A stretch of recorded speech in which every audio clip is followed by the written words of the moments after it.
Ladies and gentlemen, how are you? It's Ping. I am here. It is Thursday night for you all.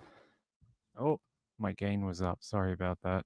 How is everyone in the chat? I'm sorry for being late. It has been a madhouse here. I got like 3 hours sleep last night because today is the sort of the last weekday shopping day for Christmas. It has just been off the chain. We went out to the mall last night and it was packed. It was so busy. Everything had a line and it took forever to do anything. So I'm sorry about being late. We had a courier scheduled for 1 and he just turned up. So he made it just in time before the show. Let me see how everyone is in the chat. I hope you're all in a festive spirit tonight. We're getting closer and closer to Christmas. Catatonic was here. She says, see you soon. And Danny Mitchell, the chat celebrity. Of course, he's here. And Pandagram's here. Hey, how are you? Glad to see you in the chat. And my friend James Avery is also here. Glad you could make it, James. Nana Lana's here, of course. Thank you for being here. And yep, another Maria. Robin Lane is here. Laurie Go Cowboys. I hope they win. Marilyn Landis is here. Marilyn Landis, I hope you are feeling better, my friend. And Candy Williams. Joy to the Woos is here. Who else do we have? Flying DJ. DJ's here. DJ is a man of many talents. He says, I took a Czech language course at Charles University in Prague, so he has been there. You'll have to let us know if I mispronounce all the words in Czech tonight, okay? Uh, who else made it? Diamond Heart made it, and Emily Narb. Amy007 is here. I don't want to miss anyone. I Hate Mornings as well is in the chat. Okay, guys, I hope if I missed anyone, just say hi in the chat. Oh, I did miss someone. I missed my friend Gambler. Gambler says, hi, everyone. I'll have to join late once again at the grocery store. I'm very suspicious of his time at the grocery store. Every night we come on, he's at the grocery store. Do you guys think maybe he lives in a grocery store? I wonder. Gambler. I'm on to you. All right, let's get on to the first story for tonight because we're running a little bit late tonight. It's the mass shooting in Prague. This is awful. I feel like every time, just a few days before Christmas, something happens in Europe. The other year, we had a car that ran into a market and a bunch of people were injured and killed. And this year, we have it in Prague. We have a killer who came and shot a bunch of people. We're going to talk about it. So let me get it set up and I'll get the camera on for you all. Here we go. And there's a bit of a backstory to this guy too. It's really troubling. Let's get the camera on for you all to prove I'm not a robot. Hey guys, how are you? Hey, we're here. I'm here. I'm exhausted, but we're here. One last show for the week, and it's tonight. Okay. Let's see. It says here 14 dead after shooting at university in Prague. Shooter, a suspected baby killer. That's what we're going to talk about. I find that weird. Police have revealed a disturbing new theory about the man who killed at least 14 people in the middle of Europe's most popular tourist destinations. That's very troubling. Police are working to establish if the man responsible for killing 14 people in a central district of the Czech city of Prague on Thursday is connected with the recent murders of a father and his baby girl. The shooting occurred at a building of the Czech Republic's biggest university, Charles University. Hey, that's what DJ just said. The shooting occurred at a building of Czech Republic's biggest university. Disturbing images have emerged of students crouching precariously on ledges of a campus building to avoid the shooter. Yeah, when I woke up this morning and I checked the news, actually, I checked it just before I went to bed at about 4 a.m. and I saw the Czech news breaking. One of the first images I saw was those students on the outside of the building. They were sort of huddling on a tiny ledge. And I mean, that's the fear that they had, that they felt they had no other option but to hop onto that ledge and pray that someone saved them or the police came in time. Really awful. Here's a photo of the suspected shooter, David Kozak. They say he's a 24-year-old university student and he was killed One of the dead included the gunman's father, whose body was found in a village 20 kilometers outside the city. Authorities have now confirmed 25 people were injured, 10 of those seriously injured. Czech Republic's interior minister and police confirmed the officers are working on a theory that Kozak was responsible for the deaths of two people last week in the Klenviky forest near Prague. Okay, here's a bit of a map for all us people who are not good at geography or just knowing where stuff is. So this is the Charles University Arts Facility, and that's Jan Palach Square. Probably butchering that. But it says shots fired from the roof of Charles University Faculty of Arts.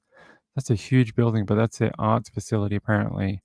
Uh, you can see if you were on this ledge of one of these buildings, look how tall they are. It's, what is it? One, two, like 4 stories tall, and you're on the edge of there avoiding a gunman. Uh, it just takes one bit of anxious wobbling or a bit of rain you didn't know was there, and you'd fall to your death. It's a horrible decision these people had to make.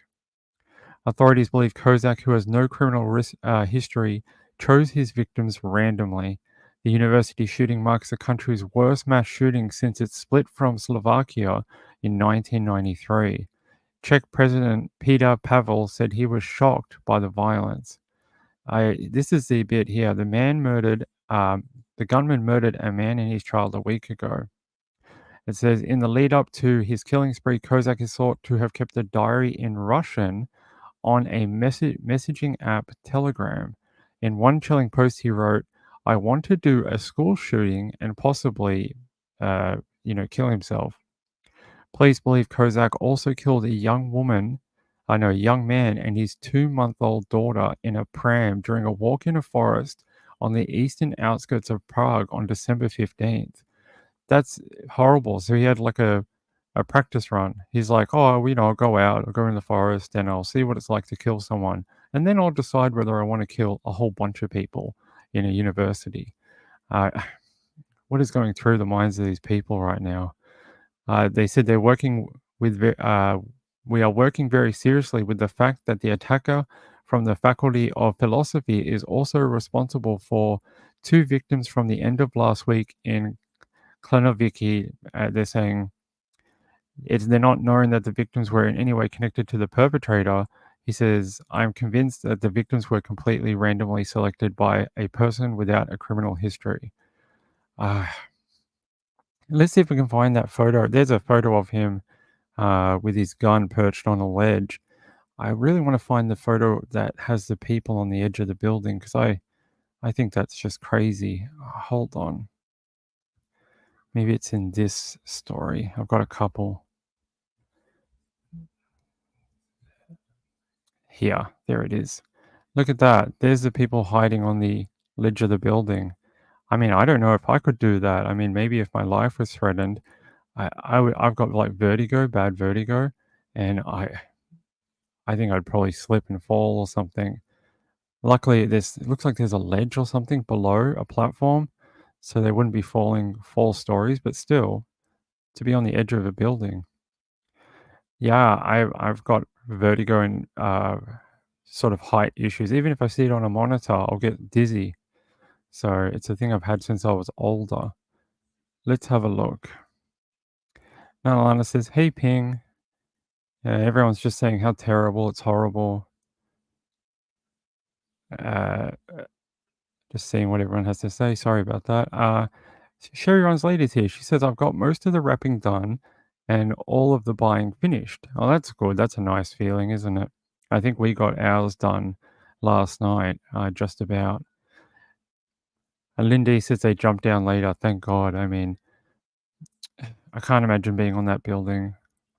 You know, these people are there to like learn and find their early years in life and what direction they're going to go. They're not there to, target practice.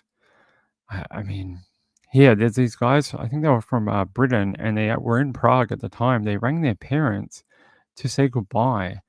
I mean, having to make that decision in your brain to make that phone call, I'm going to ring my loved ones and tell them that I may not be coming home from my trip to Prague.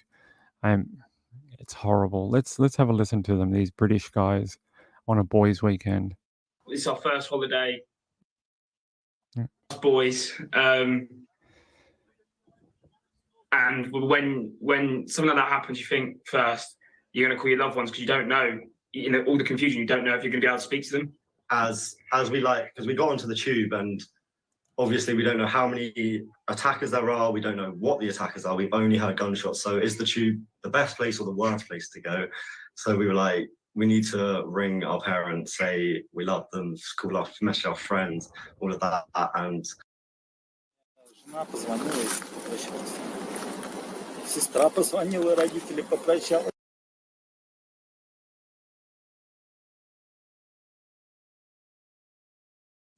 There we go. I I don't know. I can't imagine having to do that phone call. It must be brutal. It really must be. There's a bit of a photo explaining some of the key points. They're saying that he was up on this level, and the shooter opened fire at Prague's Charles University Faculty of Arts. They're saying they found the body last week, no, earlier, about 2 hours earlier. Body of shooter's father is found in the village 10 miles from Prague. So he killed his father, headed to the university, started firing about 2 hours later from that university. And then you see the students obviously being made aware of the gunshots. They would have heard it, barricaded themselves in classrooms and clung to the outside of the school. I wonder, being in Europe, would they have the same training as people in the United States? People in the US in middle school, high school, university, they have those procedures in place for a mass shooting. It's very horrible that they have to have that, but they do. And I wonder if, being that it's a Czech Republic and they're quite a safe country, I wonder if they don't have that kind of understanding of what to do in case of a shooting. It's something I would like to have a look at and see whether they do anything like that. Do they do any kind of drills if there's a mass shooting? Do they have to do that once a year when you're at university? Maybe our friend in the chat, DJ, can tell us since he went to that university. DJ, did you have to do anything like that? Any kind of like fire drills or shooting drills? Something like that? Hey, Harley's in the chat. Harley62. Hey, good to see you. I hope you've been keeping well. I really do. Hadn't seen you for a couple of days. I thought maybe you had got sick or something, or just busy with Christmas. Joy to the Woo says, I've had shopping done for a while. Just have to wrap presents with the help of Molly Cat. Oh, that's cute. You get the cat to help. Just give it the ribbon, and she'll be good. Let's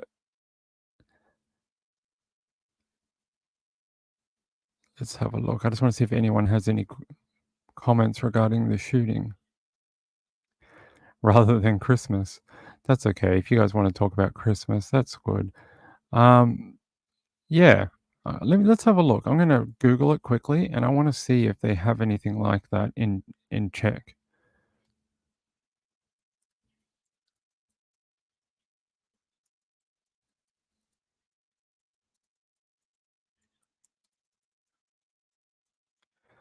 Let's see if they have anything like that. I'm just giving it a Google to see if they do anything like this. Apparently, there was a shooting that occurred in 2015 at a restaurant. It's not a university though. No, I don't see anything in my quick Googling that they do anything like that, like the United States do. So in the United States, they have like ALICE training, which is like, what is that? Like alert, blah, blah, something else. And they do the training in different schools and things like that. But I don't see anything for the Czech Republic that if it's a requirement in schools. Czech Republic.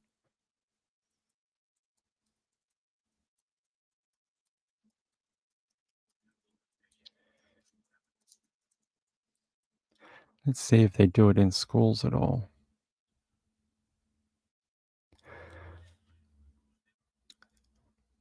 Yeah, I don't see anything here.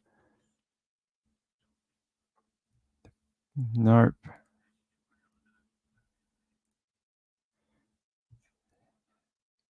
Yeah, I can't say I see, but maybe I'm not looking at the right thing. If anyone knows, I would be interested in that information.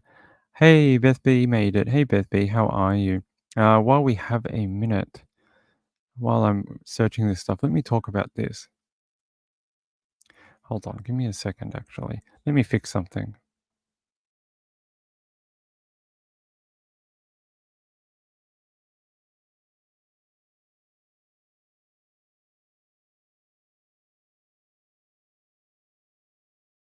Sorry, we're back. I wanted to thank the people who tested out the buy me a coffee thing yesterday. That was really cool of you. If I can find the people, that was Catatonic and Danny Mitchell and Peekaboo Cockatiel. And that's very kind of you. And the people who sent in donations yesterday to the PayPal, um, Tara, thank you so much. Sean, like always, you are very uh, appreciated.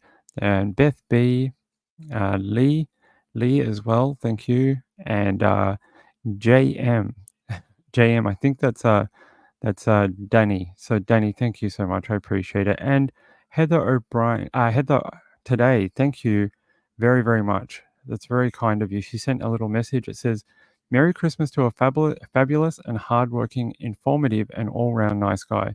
Heather, that is really kind of you. Thank you so much. And I just wanted to quickly get that done because I felt like I missed people yesterday, and that was really mean of me. Um, thank you. Heather says, I'm just down the road from Ping here in Australia. It's funny hearing Ping say good evening and good night because it's lunchtime. Yeah, it's lunchtime down here at the moment. Heather, thank you so much for that. And everyone else who supported the channel and sent in the new, what is it called? Ko-Fi. That's an interesting, someone in the chat told me about it. They said you should try that. It might be good for you. And it's been okay. Okay, let's go back to the shooting. Check.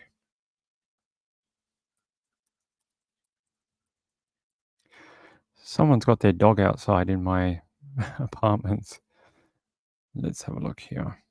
It says government opens fire in Prague University, killing 14 people in Czech Republic's worst mass shooting. You can see here all the lights. And there's those people on the edge of the building actually. Look at that. Go back here. If we yeah, the people hiding on the roof. Let's have a look. Here you go. There they are. I mean, that's pretty high. Look at that.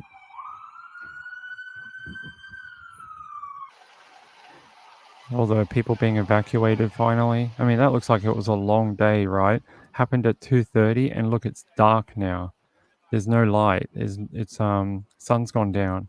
So they may have been there for hours, like hours and hours before they cleared out, got the all clear to leave and clear out the classrooms.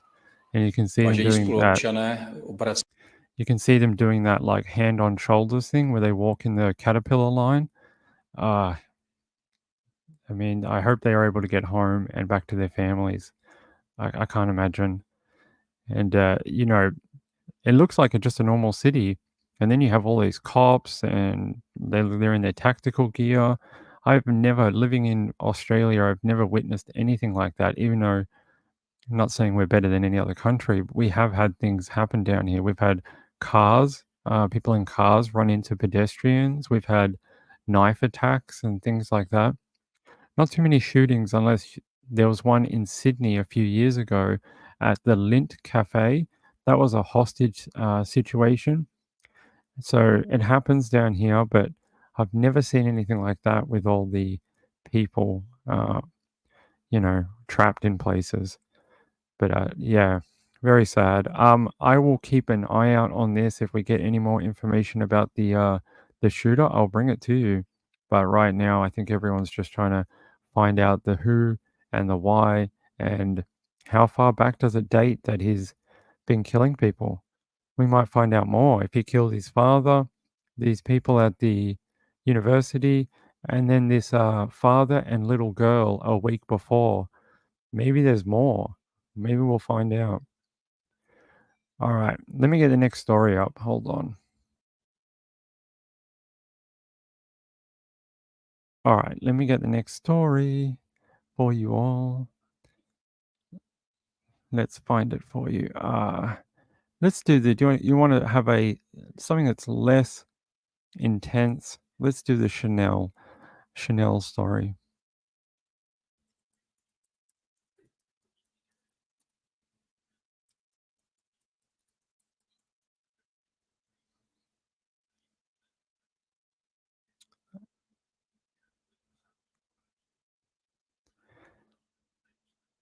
Is it going to give it to me? Come on. Hold on.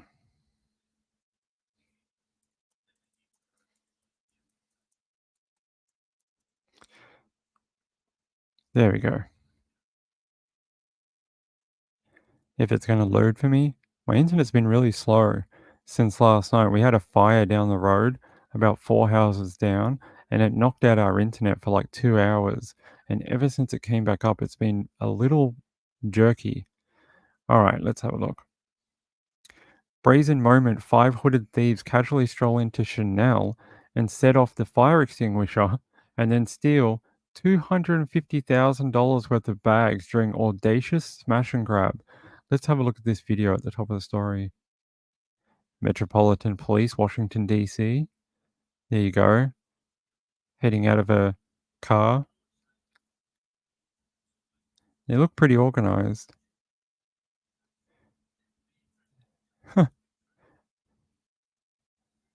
They gassed themselves. It's got the security rope on it.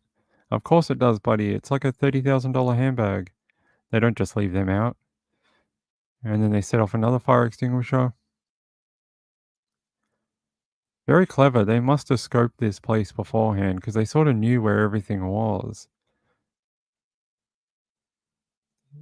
Is that another angle of it? Yeah, that looks like the same car.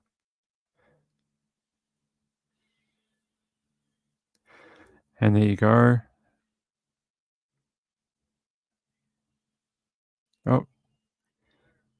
Another smash and grab.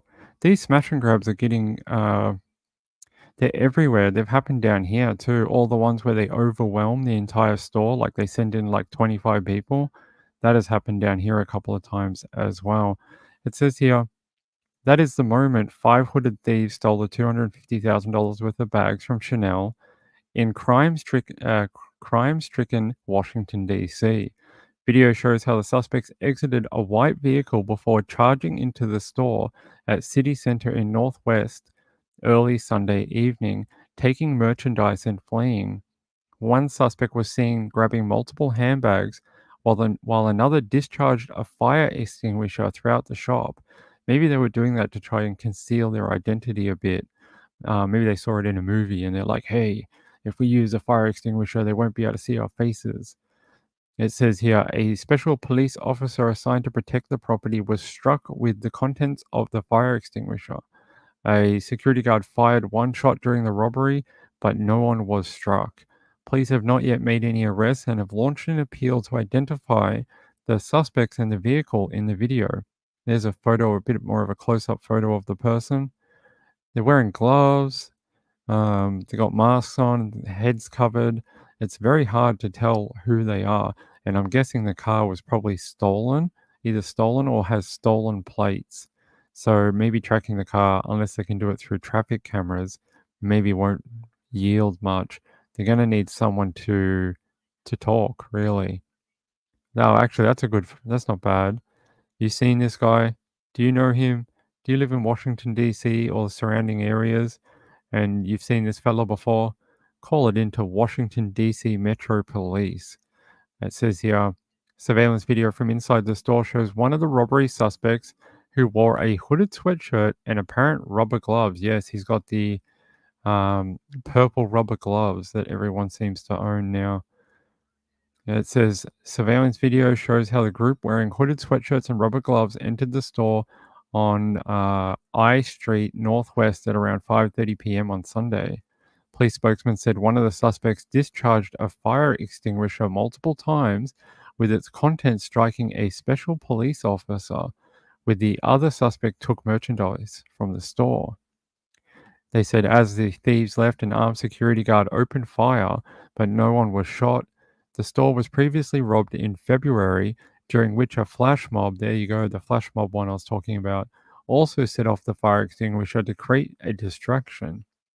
Police are offering a reward of up to $1,000 for information that leads to an arrest and a conviction in Sunday's case. Tips can be reported at 202-727-9099. There you go. There's a photo of the car. Maybe you know it. Maybe you've seen a white car. I mean, white cars are pretty rare. I've never seen one before. And then, yeah, more photos of the fellas in the store. It's interesting. They offered a $1,000 reward, but the stock is worth $500,000. So, do you think someone close to these people will turn them in for $1,000, or do you think these people could probably pay their friends off to not talk with $500,000 worth of merchandise? I wonder. It says here, in the span of 48 hours, multiple residents were robbed of their Canada Goose and Montclair jackets at gunpoint. In DC, Canada Goose coats and parkas are known to be priced over $1,000, with the most expensive woman's parka costing $1,850. Police said that 3 to 4 masked thieves wearing dark clothing approached the victims and demanded their jackets as well as other items before making off with them in a car. So people are also going around DC stealing people's expensive coats. I mean, what have we come to in life that we go and steal someone's jacket? It reminds me of the 90s. Remember the 90s when people used to get robbed for their sneakers? Like if you had a pair of Jordans or whatever, people would rob you at knife point for it. Happened quite a lot in the 90s. It says a CVS in DC has had its entire shelves cleared by a gang of children who attack the store every day. A sole security guard at the store in Columbia Heights is no match for up to 50 teens who routinely strip the store before and after school. What is going on? The pharmacist chain is in the process of closing 900 stores across the US in the face of a crime wave that the National Retail Federation says is costing the industry $112 billion every year. It says here, this woman in this photo, in Georgetown, a woman said she was walking home when a group of girls noticed she was wearing a Canada Goose jacket and attempted to steal the item from her. It's like people just don't respect people's stuff. It's like, well, I don't have it. I need money. Let me just rob people or stores or things like that. I mean, it's crazy. It really is. I don't get it. Let me see if anyone in the chat knows anything about these type of robberies in the US. Harley says, why can't they have a job? It's it's interesting. It's easy, I guess, to just take from people, Harley. Joy to the Woo says they definitely knew what they were after. It seems so. They were very organized. Like when they went in, they went to specific points in the store. Like they knew where the fire extinguisher was. They knew where the bags were. They knew where the stuff under the counter was. So they must have cased the joint at some point. Like Sean says, they probably cased the joint days earlier, unless maybe an inside job, Sean. Maybe they know someone that works there. There you go. James Avery says, I thought the same thing. Indeed. James says, I knew a guy who was shot for a Blackhawks jacket. Wow. Poor dude, did he survive? Nana says, well, they would not be happy robbing me. I have nothing. You know what you have, Nana? You have love and friends. They can't take that from you. Yeah, James Avery, that is awful for a black coat, right? Let's see if anyone else. Sherry Ronsley says they can't get a job because they can't pass a drug test, probably. Maybe. That is true. Hey, Kim, how are you? Are you having a fun festive lead up to Christmas? I hope you are. I hope you're doing well. We've had a few people in the chat be quite sick recently, including our friend and moderator, Moonlight View. She's been under the weather, unfortunately. I hope she's starting to feel a bit better. Hey, Emily Narb. She says, I'm still listening, but getting sleepy. See you all next time. That's all right, Emily Narb. You are a great viewer and supporter of the channel. You can have a night off. There you go. Thank you, Ping, everyone in the chat. Love you guys. Yay. We're all friends here. Let me see what else. You know, my friend Laura G, she sent me in a really interesting story. She says for the Christmas show, but I really want to tell you guys soon because it's really interesting. We might end the show with it, okay? Because I want to show her story to you. Okay, I have an update on. Do you remember Camache that we talked about last week? Him and his girlfriend murdered another woman in Nevada. Well, there's some more information out in the last few days, and I thought since we covered it last week, I should talk to you about it. So give me 1 second and I'll get Comanche's court documents on the screen. One moment. I have to move the camera.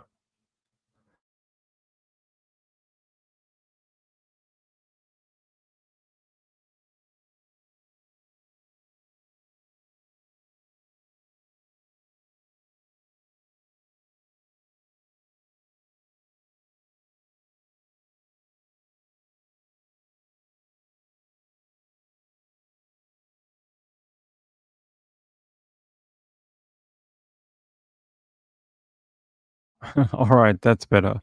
Muffin is right behind me. He's like right on my back, and it's like pushing on my legs. Okay, Comanche.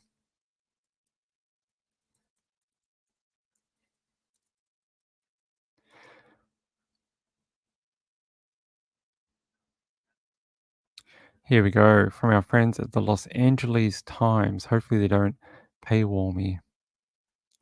It says former NBA player Chance Comanche has admitted to working with his girlfriend in Las Vegas earlier this month to strangle a woman to death from the back seat of a car.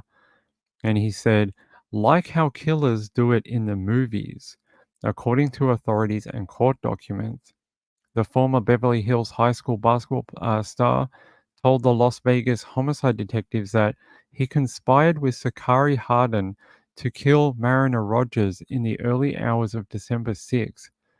Comanche told detectives that he strangled Rogers with an HDMI cord from the backseat of a Mercedes-Benz before Hardin choked the 23-year-old Rogers with two hands around her neck. Comanche, 27, who briefly played for the Sacramento Kings in October and the Portland Trail Blazers in April, was playing for the Stockton Kings of the NBA G League at the time of the killing. The team was in Las Vegas for a game the night of December 5th, and the court filing alleges that he and Hardin planned the killing earlier through numerous text messages, some including emojis of a gun, a ghost, and a coffin. Hey, sir, this is what is going on. No, you can't. Hey, you can't sleep down here at the moment. He wants to sleep down here, but he can't.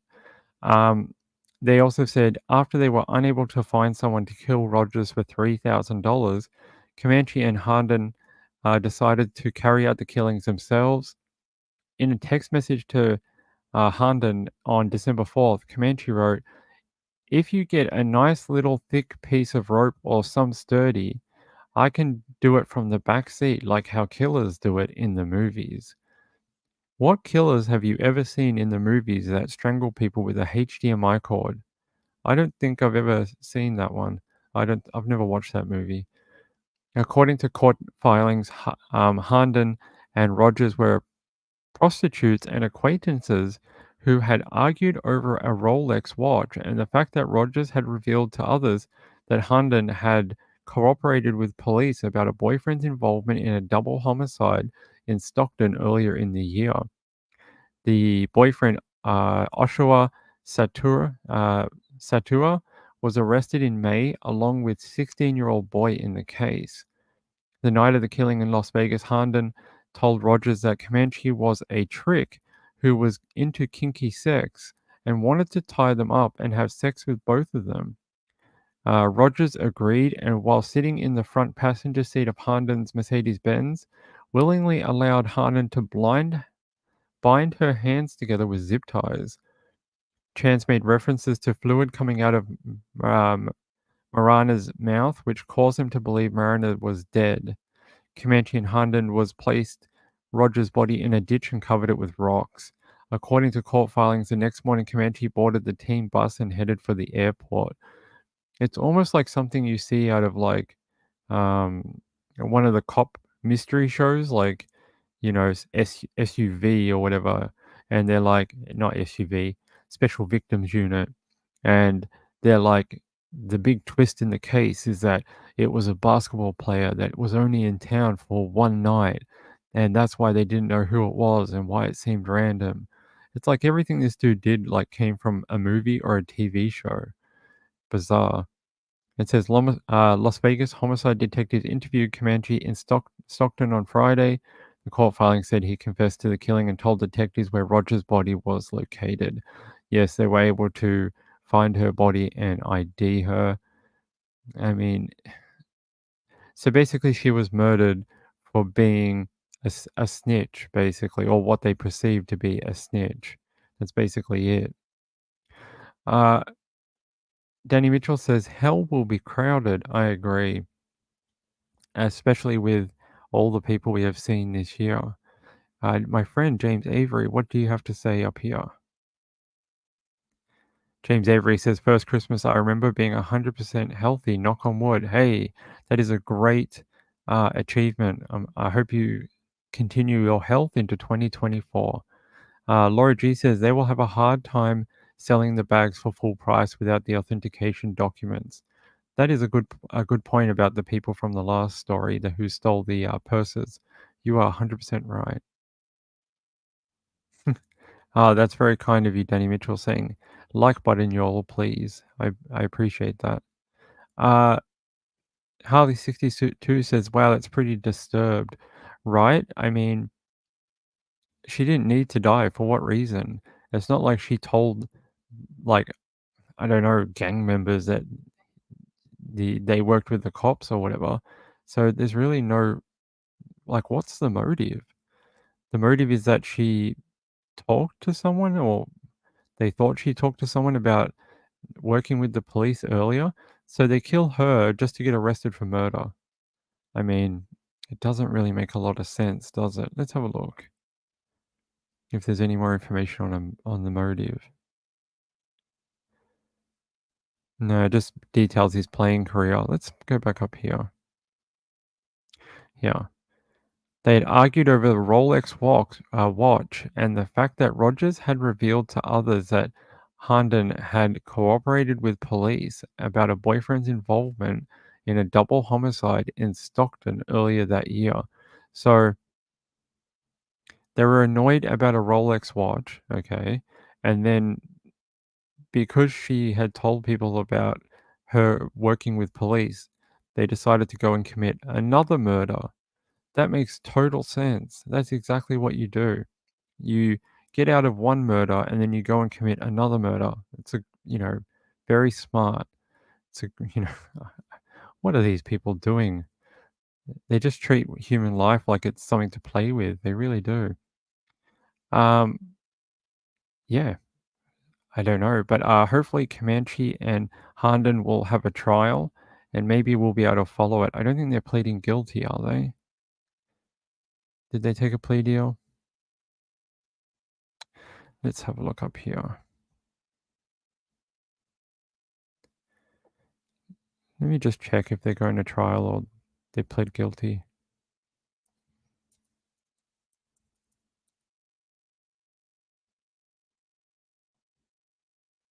They've been arrested and charged with murder. Has been arrested for the murder of a former NBA G League player has been arrested for the murder of a woman who went missing in Las Vegas earlier this month. 27-year-old Chance Camache and his girlfriend are both facing charges. Camache played in the minor league team associated with the Sacramento Kings. The victim was reported missing back on December 7th, 2 days after she had plans to meet with both the suspects.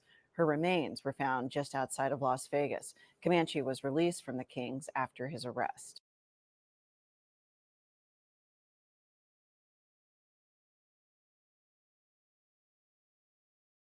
I mean, they must have known that his career was over if he killed, like, a woman, right? It says here that they found her remains in the desert area of Henderson, Nevada. Camache was apprehended by FBI agents in Friday in Sacramento, in California. He was being held without bond. Harnden was arrested in Las Vegas on Wednesday on kidnapping and was detained on a $500,000 bond. Just trying to see if they've had their first arraignment yet. Don't see anything. They're waiting on extradition to Nevada. Okay, so maybe that's what they're waiting on. So he has to get extradited from California to Nevada. Okay, maybe after he gets there, we'll find out more information. Yeah, it's crazy, right? I don't get it. You were somehow lucky enough to work with police and reduce your own charges in a different case that involved your boyfriend at the time. That you got upset that someone spoke about that. That you went and helped organize kill her with another love interest. People, I don't know. What are people thinking in life? Maybe they don't think. They just do. Maybe they're those type of people who just don't think about anything and they just act on impulse. Because that's what it seems like. It really does. All right. Once he gets extradited, once they start having their first arraignments and things like that in Nevada, I will bring you more information about that because that's a really weird case. And we like to talk about cases that are a bit not normal. Although most murders are not normal. It says here, did we read about this one yesterday? Hold on, guys. Did we read about Jason Gillenwater yesterday? I feel like we did. Hold on, let's have a look. No, we don't want ads. Go away. It says Pacifica homicide suspect shoots self in Ukiah, shuts down freeway. I think we spoke about the one who shot himself and ended up in a bin yesterday. So this is a different one. A Pacifica homicide suspect was identified by police as the driver who shot himself Thursday during a traffic stop in Ukiah and forced the closure of Highway 101. Jason Gillenwater, 46, was pronounced dead after shooting himself with a gun he got out of Colusa County, according to Pacifica Police Department. He was suspected of stabbing a man and woman about 7:45 a.m. Thursday inside a home in the 200 block of Naomi Avenue in Pacifica. The man died at the scene and the woman was treated at an area hospital. Gillenwater fled and authorities issued a BOLO alert. Officers with the California Highway Patrol and Ukiah Police Department stopped Gillenwater about 1:40 p.m. along southbound Highway 101. At some point during the traffic stop, Gillenwater, who drove a newer model Ford pickup, shot himself. That's interesting. The cops said they didn't fire any of their own rounds. Law enforcement didn't fire. That's what they were telling in the press conference. Kimball added that officials closed the highway between Perkins and Gobby Street while their investigation was underway. Gillenwater died at the scene, officials said, adding that no law enforcement personnel were injured in the incident. As of 5:45 p.m., both southbound lanes were still closed and traffic was being detoured onto North State Street. Caltrans was reporting heavy congestion in the southbound lanes, but northbound lanes appeared unaffected at the time. Mendocino County Sheriff's deputies were assisting at the scene. Gillenwater was reportedly a Colma firefighter and paramedic. Pacifica police investigated him following a domestic violence incident involving the female victim at the home on Naomi Avenue about 9 p.m. on December 14th. He was arrested and booked into San Mateo County Jail before posting bond. Police say they obtained an emergency protective order and confiscated his guns and ammunition at the home. Gillenwater was prohibited from contacting the victim and going within 100 yards of the home. In a statement, Pacifica Police Chief Maria Sasua said, "We are deeply saddened by this tragedy and keeping the family members and Pacifica community close in our hearts as they cope with this profound loss." She also says, "I am grateful to the San Mateo County allied agencies, the San Mateo County District Office, and the California Highway Patrol for their incident for their assistance during this investigation. Wow. So he'd actually been this guy who shot himself in traffic during a traffic stop. He had been picked up earlier for a domestic violence incident, went after he bonded out, went back and then stabbed a man and woman at the residence at 7:45 a.m. the next morning. Then he escaped and then shot himself in traffic when the cops tried to pick himself up. That is a real roundabout of a story. So the man died and the woman survived. So it's almost like he took his anger out on the man. Maybe it was a relationship, like an ex-relationship, and she had moved on with another person. I'd have to look it up. Let's have a look. Reby says, hello, Ping and everyone. Late, but happy to catch a live. Reby, there was something in my mail today from you. There was a Christmas card and something else in the mail. Reby, that is so seriously kind of you, and it was so sweet to get that from you. The card's hanging on my TV with all our other family and friends cards for Christmas. So I love getting cards. It's really nice, and it's sitting up there. The little thing you wrote on the Christmas slip. It's not a card. It's like a Christmassy slip thing.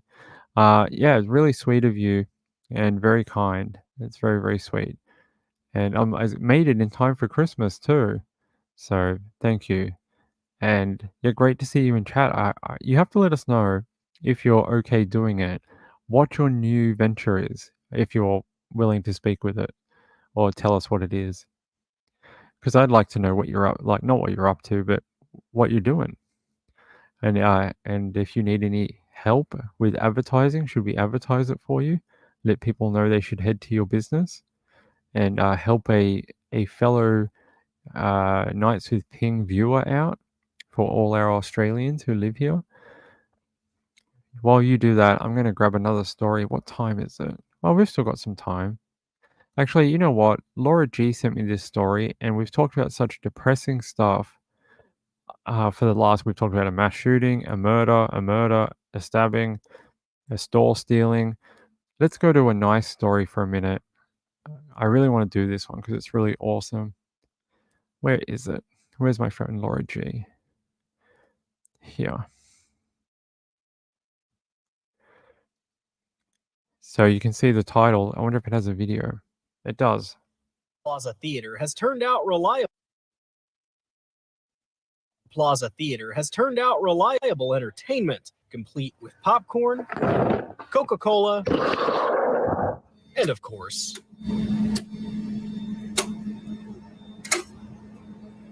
movies. But it was during a November bathroom renovation that owner Chris Escobar discovered a different kind of story. Once we started taking off the old tile, we discovered a little piece of the wall fell out right here in this corner. And then we see this space behind the wall that no one knew about. That space was a small closet attached to what used to be a manager's office, now a separate bathroom. And that's when we discovered this incredible little historic find. Buried under rock and dust. Follow my shadow. It was back here under this pipe. That little bit of history, a wallet from 1958, likely lost and stored, but never claimed. I mean, this is a treasure trove of 1958. Complete with credit cards, family photos, gas receipts, and a name, Floyd Culbreth. But could Floyd possibly be located 65 years later? And you found the family. We did. Floyd Culbreth was actually started as Floyd Porter. This is Thea Chamberlain, Floyd Culbreth's daughter. To be honest, mother losing stuff would not have been a surprise. Floyd died over a decade ago. The Escobars and Chamberlains met at the Plaza Theater to exchange the wallet and memories. Weeks later, each viewing unearths new history. Here's 10 gallons. For $3.26. Yeah. That's like 1 gallon now. Yeah. If you're lucky. But mostly a window into a life and a love. It has meant more than I realized that it would, truly. Another tale for a theater with a little bit of history on the screen as well as in the walls. Yeah, I think this theater still has a number of stories to tell. You know, it still surprises us.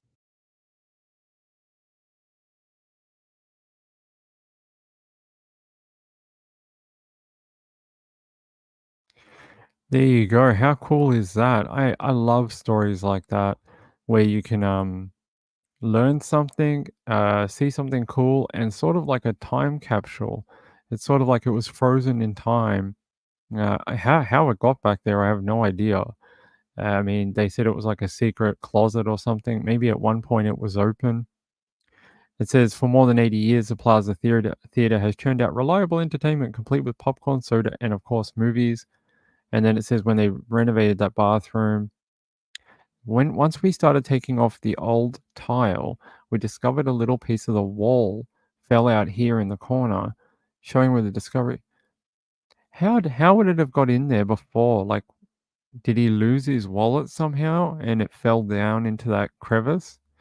Did he put it there for some reason? It's interesting. Let's see if it has anything else in there. Ah, there you go. The wallet from 1958, likely lost and stored in the manager's office but never claimed by the owner.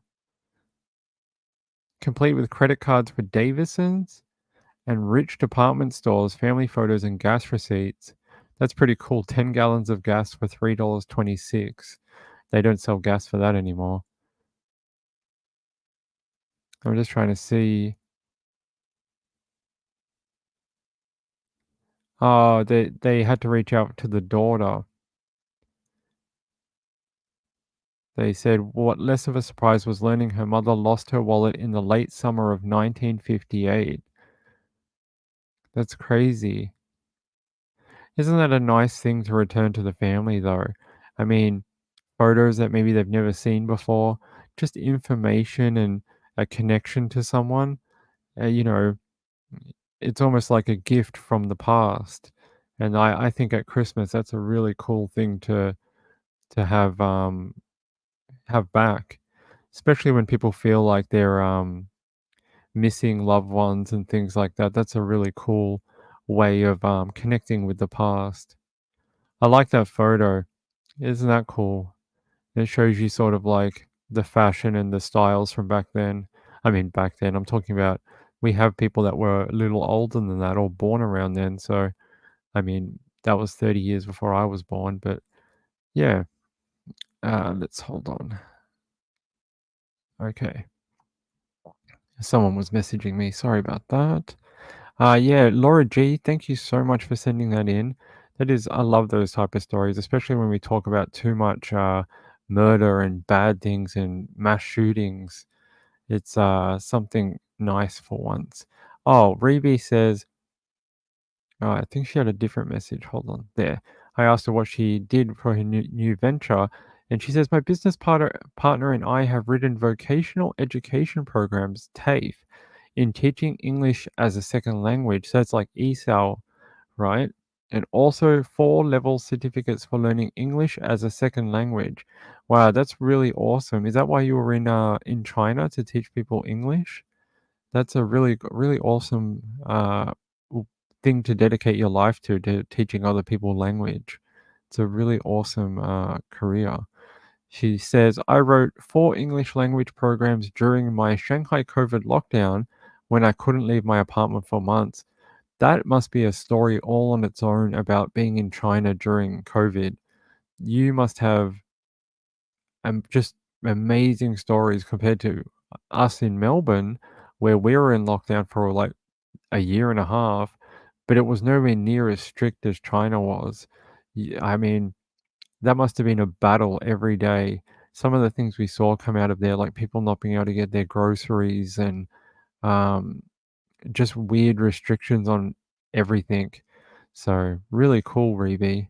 She says, we sell the education programs to school and colleges. We don't teach it anymore. Oh, okay. That's a great business. Good. Hope you guys do well with it and build it up to where you can sell it to someone else for like, I don't know, $250 million. Harley says, I don't know what that says. TB, Reby, that is fantastic. COVID has brought positive in some people's lives. That's true. Laura G says, you're welcome, Ping. I thought you might enjoy it. Yeah, it's a great story about the wallet. Really is. Really something fun. Let's see. Ruby says, I have lots of stories. You should come on one night and tell us stories from China if you're allowed to, and tell us what it was like over there in lockdown. You can tell us like how much what we saw on the news was not fake, but minority, and how much it was different in the majority. Or maybe it was really that's what it was like every day. That would be a really interesting show. Maybe after the holidays and you have some free time, you can come on and talk to us about it. That would be a great show. Let's see. Gambler. Let's try this again. 2 big typos in my original try. In the background, I'm listening to iHeartRadio Jingle Ball 2023, not 2003. Cher closed out the show. I liked her since I was a kid. You know, I love the Christmas. I like the Christmas stuff. I like the New Year's Eve. You know how they do that New Year's Eve? What is it? Ryan Seacrest, and the other one is on CNN with the two Andys. That is a great show, especially when they drink a little bit on the CNN one. I know last year they were banned from drinking, but they're so much funnier when they're drinking. I know they get a bit sloppy, but it's hilarious. I love watching those on it. Reby, that's great. I will talk to you. I have your email, and we'll organize something in the new year, and when you're a little less busy, and we'll have you on and get you some stories from you. That'd be great. You might be my first guest, Reby. It's interesting. I've been working on getting guests for you. It's been slow progress and not great progress, but we are working on it. I'm working on trying to get you a guest. As we're looking at people who maybe do true crime documentaries or write things about true crime. So we are working on it, or I'm working on it, and we're trying to get someone booked in for next year. So hopefully that'll happen. Candy Williams says New Year's Rocking Eve. Yeah, is that Ryan Seacrest, and it used to be the older fella that doesn't do it anymore? Dick Clark, that's it. From America Bandstand did Countdown long before Ryan Seacrest was a Glen. Yeah, didn't he do it for like 50 years or something? A really long time. There was a show. I'll tell you a little story before we go to the next story. Back when I was a kid living in Sydney, growing up, American stuff was pretty niche, and we didn't get a lot of it except for on TV. But on the weekend, on a Sunday night, we used to get Rick D and the Weekly Top 40 down here in Australia, and it had the American Top 40 charts, and it had a lot of songs that didn't come out in Australia yet. And I would listen to that show religiously. Like every week, I would listen to Rick D and the Weekly Top 40, and it became a sort of like a cult hit. And to this day, there's still people who listen to the old Rick D's Weekly Top 40 recordings on YouTube. I mean, it was a insight into American music and culture and things like that for us when we were young. So I don't know if anyone else remembers Rick D, but Peekaboo Cockatiel says that would be fun with Reby. It would be fun, right? We will do that. Gambler says, I've liked to share since I was a child. My father wanted watch the Sonny and Cher show. That's very interesting. When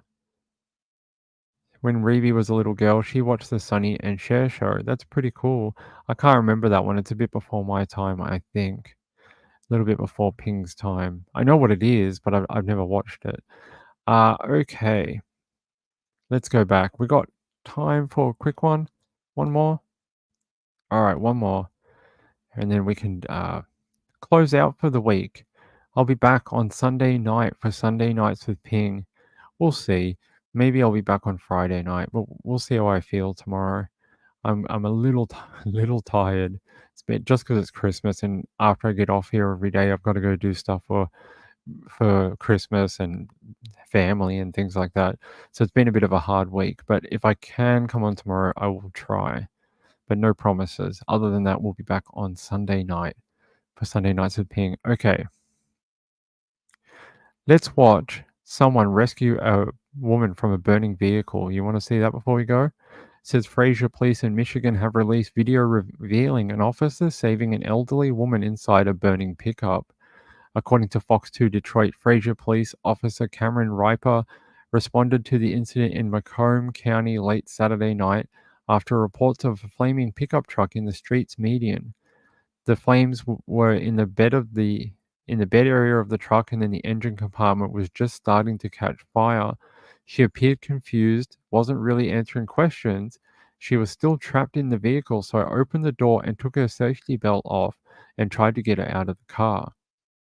It's unclear how the fire started or if the woman had medical issues, but Reaper managed to pull her from the vehicle. She was rushed to an area hospital and is expected to recover. Meanwhile, Reaper is now offering tips to anyone who spots a burning vehicle. They said, do your best to try and assist the driver, yell to them to get out of the car, informing our dispatch exactly what is going on, just so we have accurate information when we get on the scene and we know what we're walking into. All right, let's have a look at the dash cam.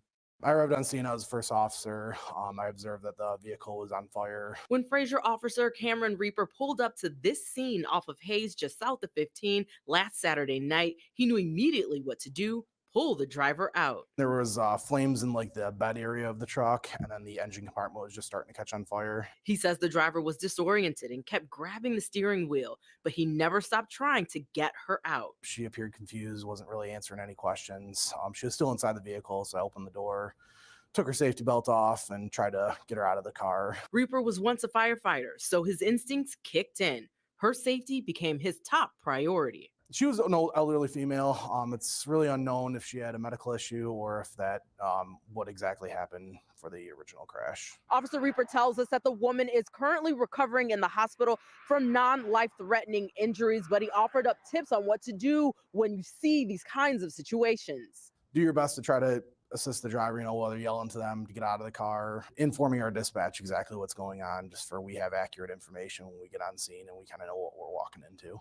Reaper says he's no hero, but he's grateful he was able to help her. But I'm glad she's okay. Glad that she didn't get hurt or injured too bad, and that she's living. In Fraser, Lauren Edwards, Fox 2 News.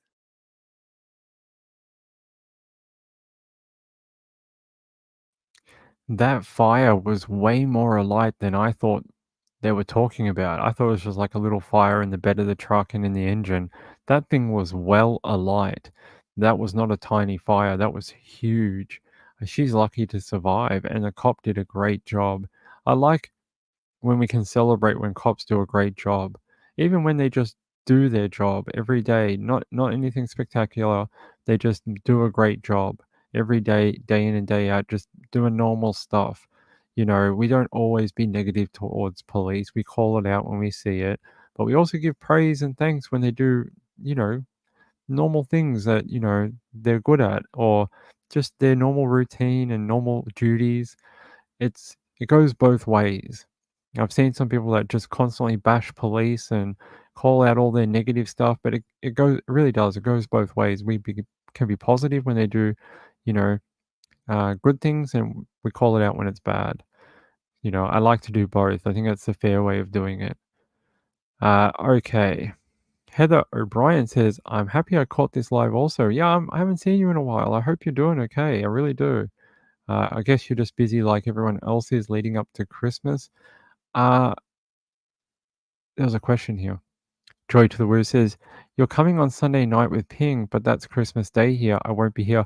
Sorry, yes, I will not be here on Sunday night. So, maybe we will do tomorrow night as an impromptu Sunday nights with Ping tomorrow, okay? And then maybe we do Saturday night. You guys prefer Saturday night or Friday night for a Saturday night with Sunday nights with Ping replacement? Let me know. Yes, I won't be here. It's Christmas Day here. I'll be at a family lunch, but I will be here for Christmas Day American time. We're going to have a Christmas night, and we're going to hang out, talk Christmas stories and Christmas crimes. But let me know what you guys think. Well, Saturday night would be perfect because there's some stuff going on here that I would fall into place, but I can do it tomorrow if Both. Guys, I need a break sometimes. All right. This is what I'll do. I'll check what's going on tomorrow, and I'll make a community message in the YouTube panel. Okay. So by tonight, by about 6 hours, I'll let you know in the community panel which day it'll be. Okay. So yeah, we'll work it out. I think Saturday would be a good one. Diamond Heart says, Ping, I hope you have a great time with your family on Christmas. Good night and Merry Christmas, everyone. Yes, Diamond Heart, thank you for being here. I really appreciate it. And everyone else in the chat, you guys are amazingly kind. Kathy Lynch is here. Hey, Kathy. I hope you're doing well. Hope you and your husband are having a great festive season. I just have one thing to check before we go. Oh, I want to thank Heather O'Brien. Thank you. That's very sweet. I think I thanked you earlier, but that's okay. You get two. And I want to thank Robin Lane. Robin Lane says, I hope you have a Merry Christmas. Love, Robin Lane. Robin Lane, thank you so much. That is really sweet of you. And I love having you in the chat. And Mr. Sean the sheep has some money for the mushroom fund. Thank you. I think Sean will end up funding our Supreme Court soiree on his own in the end. But thank you, Sean, and everyone else. It is really kind. The Ko-Fi thing is pretty cool. So hold on. I didn't want to read out the other name because it's their real name. So I wanted to just get their chat name. It's Vegemite Smile through Ko-Fi. Vegemite Smile, that is very sweet of you. I hope you're doing okay. I know that you said you were sick a little while ago. I hope you're being all right and your health is coming back now. I really do. Heather O'Brien says, it's a stunning day outside. Enjoy the rest of the day, Ping. Yes, I will. It's really windy in Melbourne, actually. Super, super windy. Yeah, what time is it? Do we have to run? Oh, we've got a couple of minutes. I'll read everyone's chats. No, we've got until 20 past. Harley says, yes, thank you. I can't read it, but it's Joy Noel Ping. Yes, thank you. Yeah, it's good to see you, Harley. It is a nice day, but very windy down here. Joy Tilbury says, Merry Christmas, Ping and Mrs. Everyone in chat. Yes, have a great Christmas weekend. You will see me one of the nights, either Saturday or Friday, probably Saturday. And that'll work out well with a couple of things I have to do. So that'll be good. Yeah, if you guys haven't seen Celine Dion, what's going on with her? Celine Dion has like frozen person syndrome, and her muscles are freezing on her. Eventually, she'll be like a statue. If you haven't seen that with Celine Dion, it's incredibly sad. Voice of like one of the best voices on earth for singing ballads and classics, and she will eventually no longer be able to move, talk, or sing. I mean, it's horrible to see that. Harley says, it means Merry Christmas. Oh, thank you. You're teaching me some French. That's good, because my French is terrible. Penguin says, I know I'm late, but I'm here now. I'll replay. Penguin, good to see you. Glad you caught the end of it anyway. It's good to see you. Lindy. Hey, Lindy. Good to see you as well. All right, everyone. It's good night from Mr. Ping. I will be... Yeah, look out for the community post and then we'll do it that way, okay? But probably Saturday. It gives me tomorrow off to kind of hang out, okay? All right, everyone, go over and hang out with Trish and Insightful One on Web Sleuths Live. If you're not a subscriber or even know what it is, go hang out over there. They do true crime as well. I know tonight was a little breaking newsy, not as much true crime, but they do just true crime. So head over to there, go see Patricia Griffith and Insightful One over at Web Sleuths Live. But for me here at Nights with Ping, and that's it. That's it for the night. I love you all. Thanks for being here. Thanks to the people in the chat and the replay crew. Moonlight View, I hope you're feeling better soon and have a great festive time in the next few days. Don't sort of let it just go on its own. Soak it up, because I reckon it happens to me all the time. I'm just like, it's another day, and then I'm like, oh, I should have enjoyed it more. So enjoy your Christmas lead up and watch the Hallmark movies and things like that. Go watch those cheesy Christmas movies, and peace out. See you later. I'll see you in a couple of days, okay? Good night, everyone. Thanks to everyone. See you later. Muffin says bye.